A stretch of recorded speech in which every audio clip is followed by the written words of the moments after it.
Ang susunod na pagpapasalamat ay mula po sa aming pamilya, ang pamilya Duterte.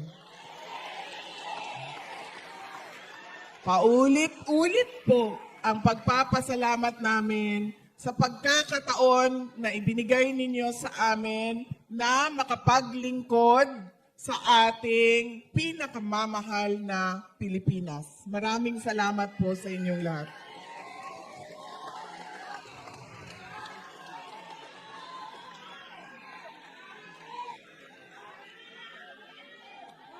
Ang susunod po na pagpapasalamat ay babalik na naman tayo sa inyo. Nabanggit kanina ang laki ng tulong ninyo sa bayan natin.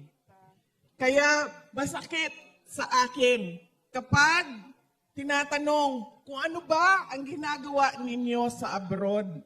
Ang ginagawa namin sa abroad ay nakikinig sa mga OFW, sa mga overseas Filipinos. At nagpapasalamat sa kanila.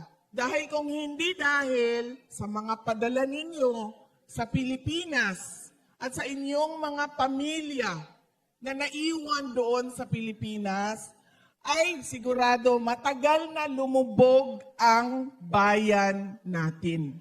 Kaya kailangan maintindihan yon ng Marcos administration na napakahalaga ng contribution ng OFW sa ating bayan. Kaya kami din ay nagpapasalamat sa suporta ninyo sa inyong mga pamilya at mga mahal sa buhay na nandoon sa Pilipinas.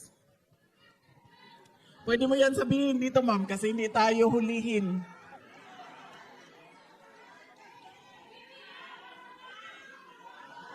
Susunod.